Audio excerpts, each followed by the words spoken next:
Hello friends, welcome to my YouTube channel. आज हम लोग 100 शब्द प्रति मिनट की गति से डिक्टेशन लिखेंगे। डिक्टेशन शुरू होगी 5 सेकंड बाद। डिक्टेशन में आप लोगों को कॉमा और पूर्ण विराम भी डिक्टेट किया जाएगा। आप लोग रेडी हो जाइए, 5 सेकंड बाद डिक्टेशन स्टार्ट हो जाएगी।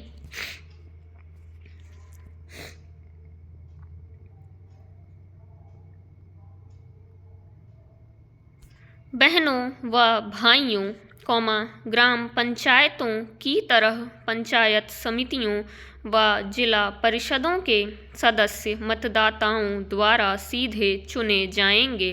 पूर्ण विराम। पंचायती राज के प्रत्येक स्तर पर सभी पदों पर महिलाओं का 1/3 आरक्षण सुनिश्चित किया गया, अर्थात 33% महिला पंच, सरपंच, प्रधान, प्रमुख बन सकेंगे। पूर्ण विराम। अनुसूचित जाति व अनुसूचित जनजाति के लिए भी जनसंख्या के प्रतिशत में पद आरक्षित रहेंगे। पूर्ण विराम। पिछड़ी जाति के हेतु भी राज्य सरकार ने आरक्षण किया है। पूर्ण विराम। राज्य वित्त आयोग गठित होगा जो संसाधनों को देखकर पंचायती राज संस्थाओं को राज्य सरकार के करों की आय का हिस्सा दिलाने की सिफारिश करेगा। पूर्ण विराम। राजस्थान पंचायती राज अधिनियम 1953 एवं पंचायत समिति व जिला परिषद अधिनियम 1959 को समाहित कर तथा 73वें संविधान संशोधन के प्रावधानों को ध्यान में रखते हुए राजस्थान विधानसभा में नया पंचायती राज अधिनियम 9 अप्रैल 1994 को पारित किया गया, जो राज्यपाल महोदय के अनुमोदन के पश्चात 23 अप्रैल 1994 को राज्य में लागू हो गया।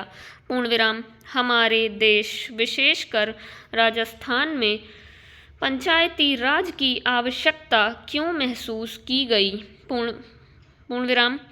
यह प्रश्न आज हमारे मन में कौंधता है। पूर्ण विराम। आज पंचायती राज इसलिए आवश्यक है कि इससे प्रशासन में जन सामान्य की सहभागिता बढ़ेगी। पूर्ण विराम। इससे लोकतंत्र की जड़ें मजबूत होंगी। पूर्ण विराम। गांव की आवश्यकता के अनुसार विकास योजनाएं बनेंगी। पूर्ण विराम। योजनाओं का क्रियान्वयन सब लोगों के सामने होगा। पूर्ण विराम। लोकतांत्रिक पद्धतियों में प्रशिक्षण पाने और जनतांत्रिक मूल्यों को ग्रहण करने का अवसर मिलेगा। पूर्ण विराम। ग्रामीणों का उत्तरदायित्व बढ़ेगा तथा इससे भ्रष्टाचार में कमी आएगी। पूर्ण विराम।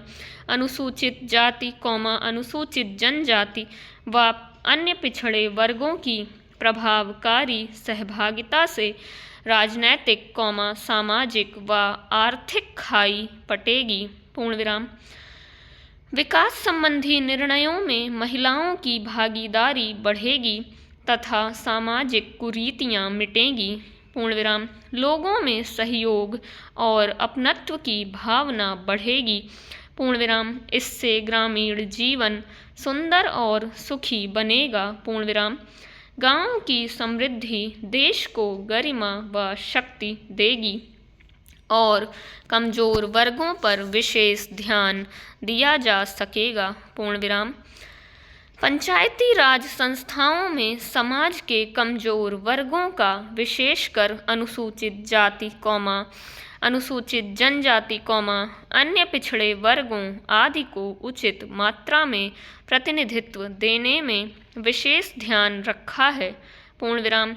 राज्य के पंचायती राज इतिहास में इस बार उपरोक्त वर्गों के जनप्रतिनिधि अधिक मात्रा में निर्वाचित होकर आए हैं।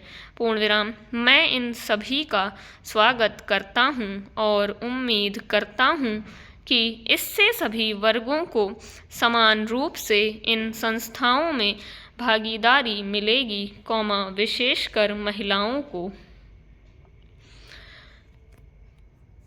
फ्रेंड्स, ये डिक्टेशन 400 शब्दों की है और ये 4 मिनट 30 सेकंड में बोली गई है। 100 शब्द प्रति मिनट कहा था मैंने, बट थोड़ा सा डिक्टेशन में शब्द कठिन थे, इसलिए मैंने थोड़ी सी स्पीड कम कर दी। तो 4 मिनट 30 सेकंड में ये 400 शब्दों की डिक्टेशन है। आप लोग इसकी प्रैक्टिस करिएगा। और कभी कभी ऐसे कठिन शब्द के डिक्टेशन भी बोले जाते हैं एग्ज़ाम में। मेरी शिफ्ट में भी थोड़ा सा कठिन मैटर ही बोला गया था। तो आप लोग हर तरह के मैटर पे प्रैक्टिस करिए, डिक्टेशन की आउटलाइन वगैरह बनाने की कोशिश करिए और हर तरह के डिक्टेशन लिखने की कोशिश करिए। इसी के साथ मिलेंगे हम लोग नेक्स्ट वीडियो में। तब तक के लिए टेक केयर, बाय बाय।